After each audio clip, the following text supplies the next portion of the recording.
सब कुछ कहाँ से शुरू हुआ? मैं कौन हूँ? क्या आपने कभी सोचा है कि जब आप आईने में देखते हैं तो आप वास्तव में किसे देखते हैं? क्या वो सिर्फ चमड़ी, हड्डियां और भावनाएं हैं, या उसके पीछे एक ऐसा रहस्य छिपा है जो लाखों वर्षों के इतिहास को अपने भीतर समेटे हुए है? हर इंसान के जीवन का अंतिम और सबसे बड़ा प्रश्न यही है, सब कुछ कहाँ से शुरू हुआ, वह आदिम स्रोत क्या है? और उससे भी गहरा प्रश्न है, मैं कौन हूँ और इस विशाल ब्रह्मांड में मेरा वास्तविक स्थान क्या है? आज स्काई दिव्य रहस्य में हम किसी कहानी या केवल सिद्धांत की बात नहीं करेंगे, बल्कि उस परम सत्य की बात करेंगे जो आपके अनुभव की जड़ में है। हम शून्य से सृष्टि के उस सफर को समझेंगे जहां से ऊर्जा का पहला कण उठा और कैसे वह कण आज आपके दिल में धड़क रहा है। ये यात्रा आपको मैं के भ्रम से निकालकर अहम ब्रह्मास्मि यानी मैं ही ब्रह्म हूँ के बोध तक ले जाएगी। कल्पना कीजिए कि आपके हाथ में उस परम ऊर्जा की चाबी है जिसे पाने के लिए ऋषि मुनियों ने सहस्रों वर्ष तपस्या की। अपनी आंखें बंद करके, अपनी सांसों को शांत करके उस चेतना के महासागर में उतरने के लिए हमारे साथ अंत तक बने रहिए। आज हम इस गहन आत्म साक्षात्कार की यात्रा को 4 मुख्य पड़ावों में गहराई से समझेंगे।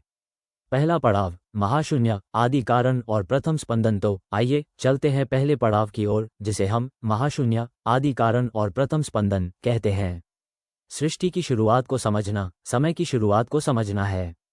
हमारे प्राचीन ग्रंथ और आधुनिक विज्ञान दोनों ही एक बिंदु पर मिलते हैं, और वो बिंदु है शून्य। सृष्टि से पहले केवल अव्यक्त ब्रह्म था, यानी जो प्रकट नहीं हुआ था। इसे ही महाशून्य या शून्य बिंदु क्षेत्र कहा जाता है, जहां सब कुछ होने की संभावना थी पर कुछ भी साकार नहीं हुआ था। ये शुद्ध सच्चित आनंद की अवस्था थी, अर्थात अस्तित्व, चेतना और परमानंद। फिर इसी शून्य में चेतना ने स्वयं को जानने की एक ईक्षण या दैवीय इच्छा शक्ति प्रकट की। यह इच्छा इतनी तीव्र थी कि इसके फलस्वरूप ऊर्जा का पहला कंपन हुआ। इसी आदिम ध्वनि को नाद या ओमकार कहा गया। यह वो प्रथम स्पंदन है जिसने निर्गुण यानी निराकार को सगुण यानी साकार में बदलना शुरू किया। आपका नाम, आपका शरीर, आपकी आवाज, ये सब उसी नाद के अनगिनत रूप और रूपांतरण हैं। इस पहले कंपन से ही काल, समय और दिक्, स्थान की अवधारणाएं उत्पन्न हुईं। यानी जब आप सब कुछ कहाँ से शुरू हुआ पूछते हैं, तो आप असल में उस बिंदु को खोज रहे हैं जहां शाश्वत, जो हमेशा था, ने क्षणिक, जो बदलता रहता है, का रूप लिया। दूसरा पड़ाव, पुरुष प्रकृति, ऊर्जा का द्वैत और सृष्टि का विधान। अब हम बढ़ते हैं अपने दूसरे पड़ाव की ओर, जहां हम समझेंगे पुरुष प्रकृति, ऊर्जा का द्वैत और सृष्टि का विधान।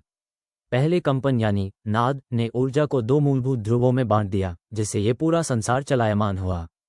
इसमें पहला ध्रुव है पुरुष यानी शुद्ध चेतना। यह निष्क्रिय है, यह सिर्फ देखता है, ये साक्षी है। यह वो अपरिवर्तनशील आधार है जिस पर सारा ब्रह्मांड टिका है, और यही आपकी आत्मा का सार है। दूसरा ध्रुव है प्रकृति यानी ब्रह्मांडीय ऊर्जा। ये सक्रिय है, ये गतिमान है। प्रकृति त्रिगुणों वाली है, सत्व संतुलन, रजस क्रियाशीलता और तमस जड़ता।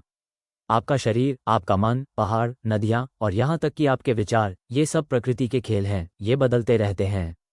सृष्टि, पुरुष, जागरूकता और प्रकृति, क्रिया के मिलन से ही संभव हुई। प्रकृति पुरुष के प्रकाश में ही कार्य करती है, और पुरुष प्रकृति के कार्यों का साक्षी बनता है।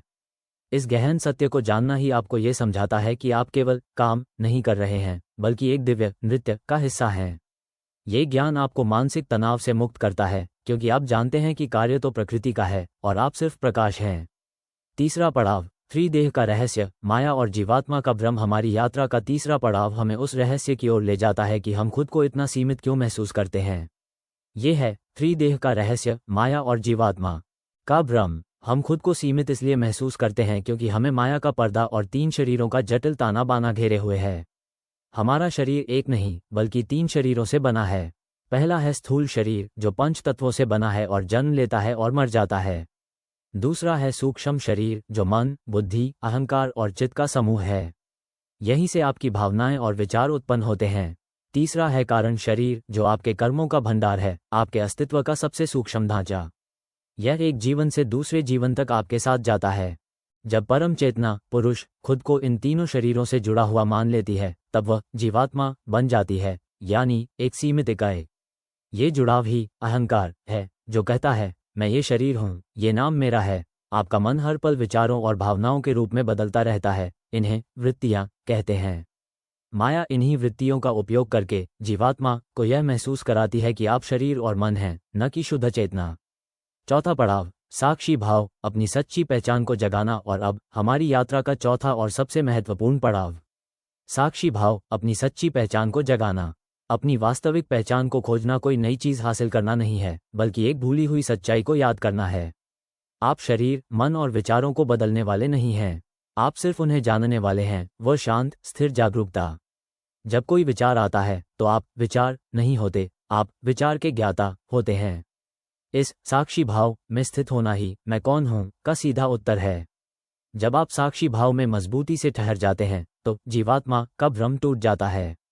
आप अनुभव करते हैं कि आपकी चेतना और ब्रह्मांड की परम चेतना ब्रह्म में कोई अंतर नहीं है, यही अद्वैत है।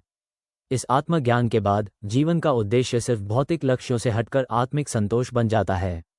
आप जीवन की समस्याओं को एक खेल की तरह देखते हैं, जहां आप हारते या जीतते नहीं, बल्कि सीखते और आगे बढ़ते हैं। निष्कर्ष तो ये यात्रा अनंत है, लेकिन इसका केंद्र और इसका गंतव्य दोनों ही आप हैं। ये जानना कि सब कुछ कहाँ से शुरू हुआ और मैं कौन हूँ, आपके भीतर उस शक्ति को जगाता है जो आपको डर और द्वैत से मुक्त कर सकती है। अब वो समय है जब आपको इस ज्ञान को सिर्फ सुना हुआ सिद्धांत नहीं, बल्कि जीता हुआ अनुभव बनाना है। इस गहन चर्चा पर आपके मन में क्या विचार आए? कमेंट्स में अपनी एक भी अंतर्दृष्टि साझा करें, चाहे वो कितनी भी छोटी क्यों ना हो। यह आपके भीतर के स्रोत के साथ आपका पहला संवाद हो सकता है। अगर इस विश्लेषण ने आपके न की गहराई को छुआ है और आप ऐसी ही आत्मखोज की यात्राएं जारी रखना चाहते हैं, तो इस बोध के समुदाय का हिस्सा बने। अगले सप्ताह हम फिर मिलेंगे एक नए रहस्य, एक नई खोज के साथ। तब तक के लिए अपना ध्यान रखिए, स्वस्थ रहिए और इस सत्य को अपने भीतर महसूस करिए, आप ही वो हैं जिसे आप खोज रहे हैं। धन्यवाद। हर हर महादेव।